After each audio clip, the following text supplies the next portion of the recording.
여러분은 사랑한다라는 고백을 자주 하시나요? 최근에 사랑한다라고 고백했던 적이 언제인지 기억나십니까? 그 교회나 이 교회 나오셔서 하는 그런 누가 시켜서 하는 고백 말고요.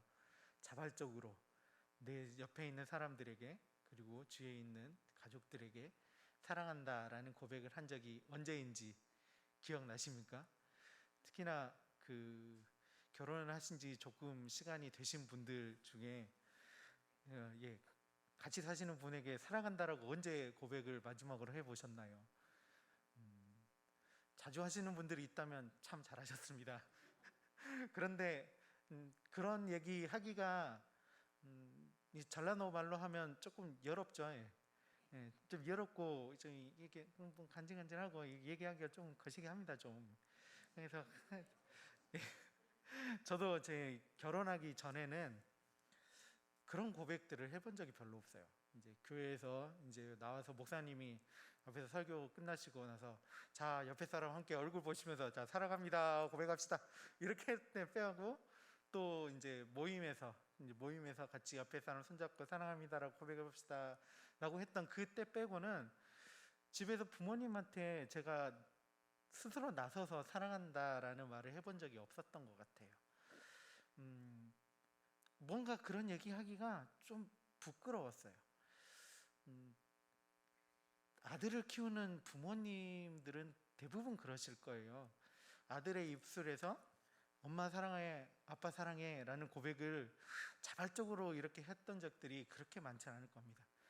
지금도 이제 제가 생각을 해보면 부모님께 먼저 이렇게 엄마 사랑해요 라고 얘기했던 적이 손가락으로 꼽으면 꼽을 수도 있을 정도인 것 같아요.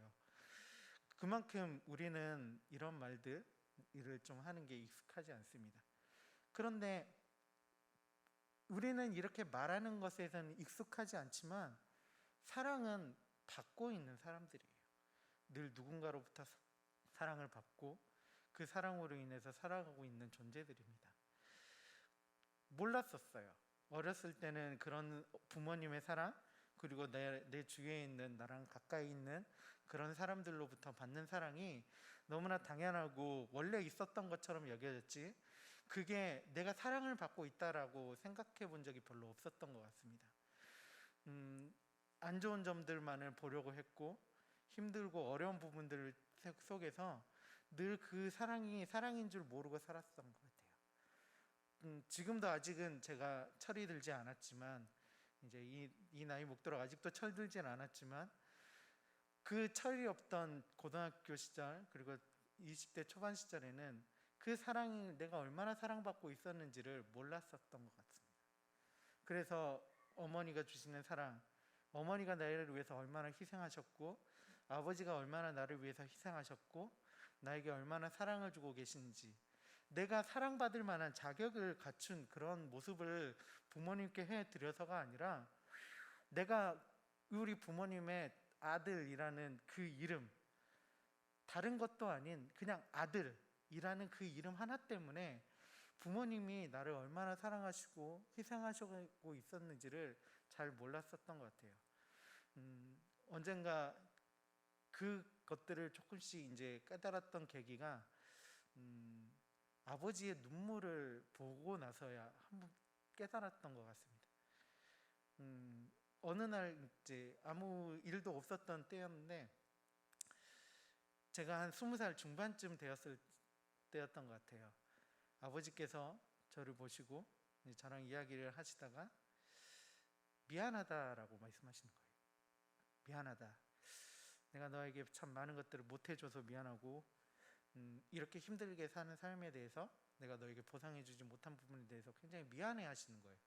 그러면서 잠깐 눈물을 흘리셨던 것들이 있는데 그러면서 조금씩 제 마음이 변했던 것 같습니다. 아, 내가 사랑받고 있는 사람이었구나. 내가 아무런 자격이 없는데 사랑받고 있는 사람이었구나 라는 것들을 그때서야 알게 되었던 것 같습니다. 오늘 그때 그 마음처럼 그 마음과 같을 수는 없지만 오늘 말씀 함께 읽었었던 말씀에서 다윗이 하나님을 향해서 자기가 받았던 그 사랑으로 사랑을 고백하고 있는 그 장면이 오늘 말씀에서 나옵니다. 그런데 다윗의 삶을 보았을 때, 그리고 다윗이 이 고백했던 이 고백의 시간을 보았을 때, 과연 다윗의 삶이, 그리고 다윗의 상황이 하나님을 향해서 사랑한다라고 고백할 수 있었던 상황이냐라고 물어보신다면 아니라고 대답할 수밖에 없을 것 같습니다. 우리가 말씀을 읽을 때 이제 보시는 분들도 있을지도 모르고 안 보시는 분들도 있을지 모르는데, 각 말씀의 장에 보면 소제목들이 나오는데요. 18장에서는 소제목이 이렇게 써져 있습니다. 여호와의 종 다윗의 시, 인도자를 따라 부르는 노래, 여호와께서 다윗을 그 모든 원수들의 손에서와 사울의 손에서 건져주신 날에 다윗이 이 노래의 말로 여호와께 아뢰어 이르되, 라는 소제목이 되어 있습니다. 이 소제목에 따르면 다윗은, 그 역사서에 나왔던 다윗의 모습은 평온하고 행복하고 좋은 삶을 살고 있었던 게 아니라 사울 왕에 의해서 도망 다니고 있었던 시기였던 걸로 보입니다. 그때 다윗이 도망 다닐 때 얼마나 처절했던 모습들을 보입니까? 다윗이 도망가면서 곧 죽을지도 모르는 수많은 그 군사들이 쫓아오고 있는 상황들, 그리고 자신의 그 삶을 연명하기 위해서 다른 나라의 왕 앞에 가서 미친 척을 했던 다윗의 모습, 그리고 지금 이 모습뿐만 아니라 이후에도 다윗의 삶은 평탄하기만 한 삶은 아니었습니다. 그런데 이런 힘들고 어려운 상황, 자신이 언제 곧 죽을지도 모르는 상황 속에서 하나님의 구원을 한번 맛본 다윗이 고백하고 있는 겁니다. 하나님 사랑합니다. 그것은 하나님께서 다윗이 지금 도망 다니고 있는 도망자의 신세이지만 그 속에 자신을 구해주시고 인도해주시고 이끌어주시는 그 하나님의 그 사랑 속에서 자신의 삶이, 자신의 생명이 죽지 않고 살아있음을 다윗이 깨달았기 때문입니다. 다윗은 하나님의 사랑을 받는 사람이었습니다. 하나님의 선택받은 사람이었습니다. 다윗은 어렸을 때 사무엘 선지자를 통해서 하나님의 기름 부은 하나님의 왕으로서 그런 기름 부은 자가 되었고, 그 이후에도 하나님의 사랑을 받는 그런 다윗의 모습을 볼 수 있습니다. 선택받은 자 다윗이었고, 그리고 골리앗을 물리친 영웅이었고, 그리고 한 이스라엘이라는 민족의 초대 왕의 사위였던 다윗이었습니다. 그 다윗이 하나님의 그 은혜와 사랑 속에서 그런 삶을 살 수 있었는데, 다윗은 하나님의 사랑받는 사람이었던 겁니다. 그런데 여러분, 다윗의 삶을 보며 다윗이 진짜 하나님의 사랑을 받을 만한 존재였을까요? 다윗의 모든 행동들이, 그리고 다윗의 삶의 그 존재 자체가 하나님 앞에 사랑받을 만한 가치를 가진 사람이었기 때문에 하나님께서 그를 사랑해 주셨던 걸까요? 명확하게 이건 아니다라고 얘기할 수 없지만, 우리는 다윗의 모습을 보며 다윗은 사랑받은 존재가 아닐 수도 있겠다라는 생각을 할 수밖에 없습니다. 다윗은 수많은 사람들의 피를 흘려야 했던 사람이었고, 전쟁에서 다른 사람을 죽여야 하는, 생명을 빼앗는 그런 일들을 해야 하는 사람이었습니다. 그리고 다윗의 노년에는 다윗은 다른 사람의, 자기의 부하의 아내를 빼앗기까지 한 그런 파렴치범이었습니다. 성경에서는 담백하고 그냥 아무것도 아닌 것처럼 적고 있지만, 지금 현재 이 시대의 관점에서 봤을 때 다윗은 파렴치범입니다.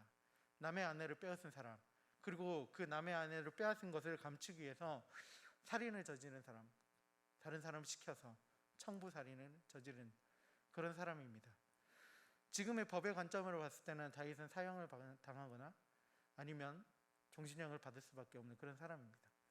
그런데 다윗의 인생을 봤을 때 그럼에도 불구하고 그 다윗을 하나님께서 또 한 번 더 용서해 주시고 붙잡아 주시고 안아주시는 것들을 우리는 볼 수 있습니다.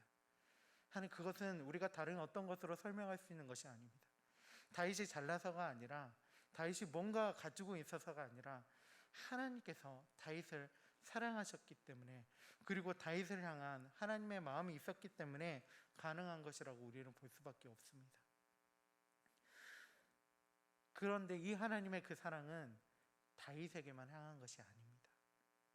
하나님께서 이 다윗을 통해서 고백하게 하시고 이 말씀을 통해서 우리에게 보게 하신 우리를 향해서도 하나님께서 사랑하시고 있다라는 것을 우리가 기억하셨으면 좋겠습니다. 하나님은 다윗처럼 우리가 어떤 자격과 조건을 갖춰서 하나님께서 사랑해 주시는 것이 아닙니다. 하나님께서는 우리가 어떤 남들보다 잘난 무엇인가가 있어서, 남들보다 뛰어난 무언가가 있고 뛰어난 재력이 있고 뛰어난 얼굴이 있고 그래서가 아니라 우리이기 때문에 하나님께서 사랑하셨고, 그 사랑의 조건으로 하나님께서는 우리를 예수 그리스도를 알게 하시고 믿게 하시고 예배할 수 있도록 하나님께서 만들어 주신 것입니다.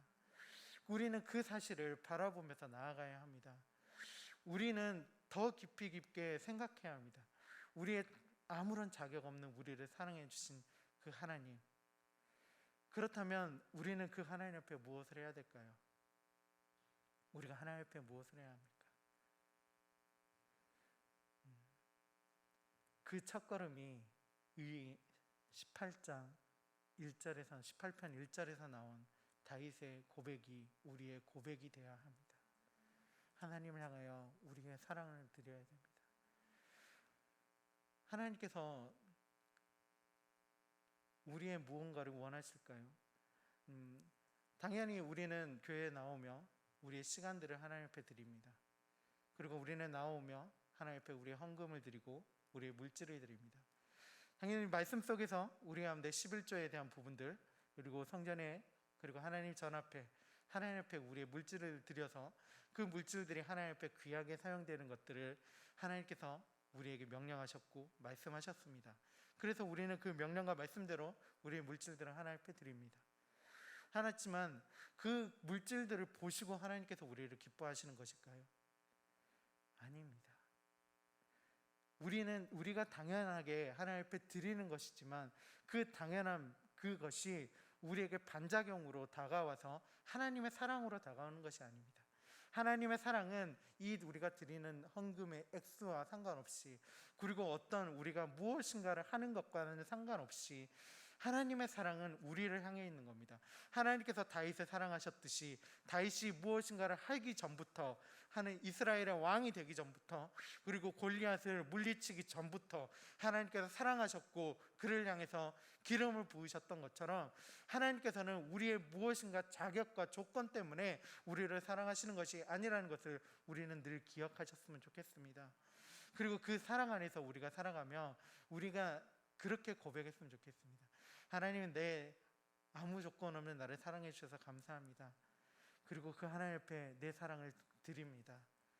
그렇게 매일같이 나아가는 우리 삶이 되었으면 좋겠습니다.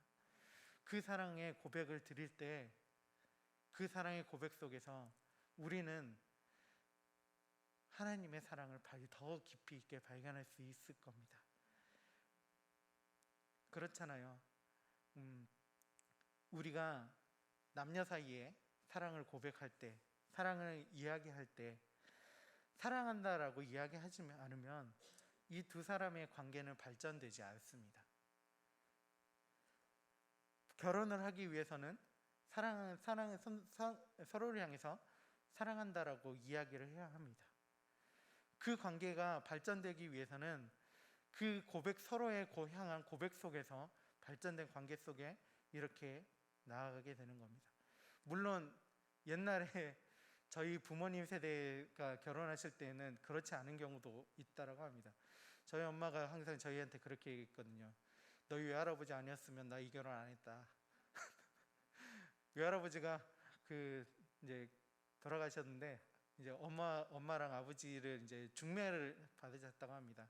근데 결혼시킬 때 조건이 딱 하나였다고 해요. 제 할아버지께서 이제 그 교회 장로님이셨는데 그 신앙이 좋다라고 교회에서 소문이 나 있었습니다. 할아버지가 신앙이 좋으니 자녀의 신앙도 당연히 좋을 것이다. 저 좋은 장로님의 아들과 너는 결혼해야 된다라고 해서 결혼을 시키셨다고 합니다. 그 뒤에 이제 오랜 시간 동안 그 얘기를 들었죠. 너희 할아버지 안 했으면 너희가 없었을 거야라고 얘기하시는 것들을 들었는데, 옛날에는 그렇게도 많이 결혼하셨지만 요즘 시대는 아니에요. 요즘 시대에는 이렇게 이야기를 해야 됩니다. 그냥 좋아하는 감정 그것만으로는 충분하지 않습니다. 서로 안에 내가 너를 좋아한다, 내가 너를 사랑한다, 이런 고백들이 반드시 있어야지만이 서로가 관계가 발전이 되고 연인 사이로, 그리고 나중에는 부부 사이로 되게 되는 겁니다. 그 관계 속에서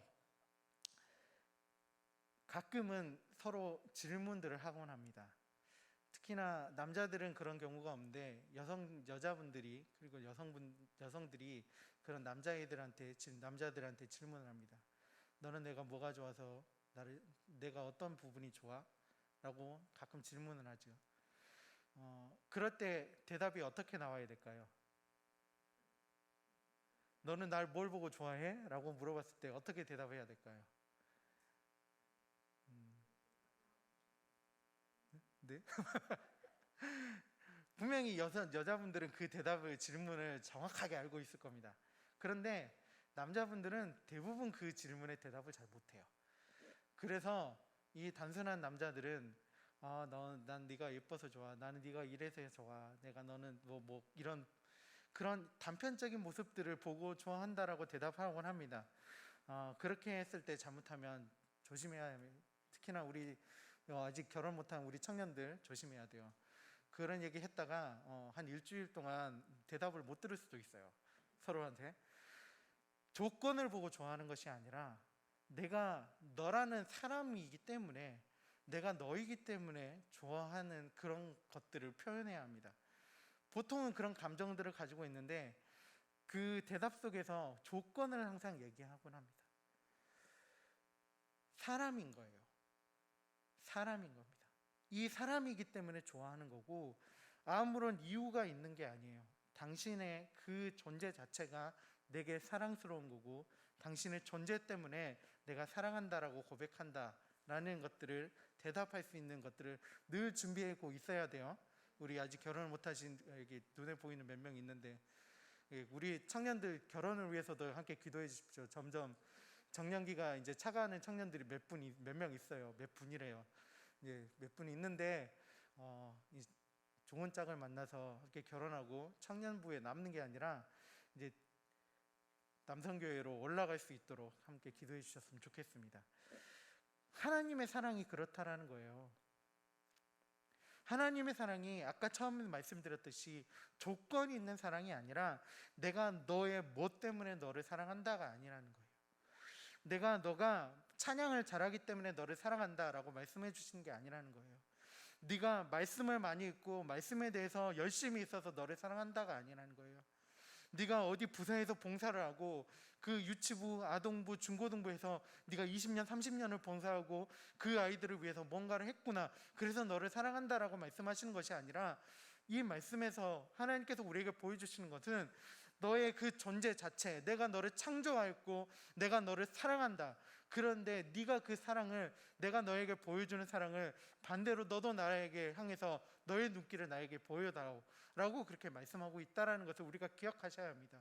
그래서 그 모습 속에서 우리의 고백, 진정한 이 하나님을 향한 다윗의 고백처럼 우리가 나아가야 되는 것을 우리가 기억하셨으면 좋겠습니다. 그럴 때 그 속에서 이 이후에 나오는 다윗의 삶의 고백이, 주는 나의 반석이시오, 나를 건지시는 이시오, 나의 요새시오, 나의 피할 바위시오 라는 그 모든 고백이 우리 속에서 반드시 나올 수밖에 없음을 우리가 잊지 않고 기억하는 우리 모든 장수교회 성도님들이 다 되었으면 좋겠습니다. 우리 함께 아까 처음에 이제 교회 사랑에 대한 고백에 대해서 말씀드렸는데, 우리 하나님 앞에 우리 마지막으로 함께 말씀으로 고백하며 이 시간 마무리했으면 좋겠습니다.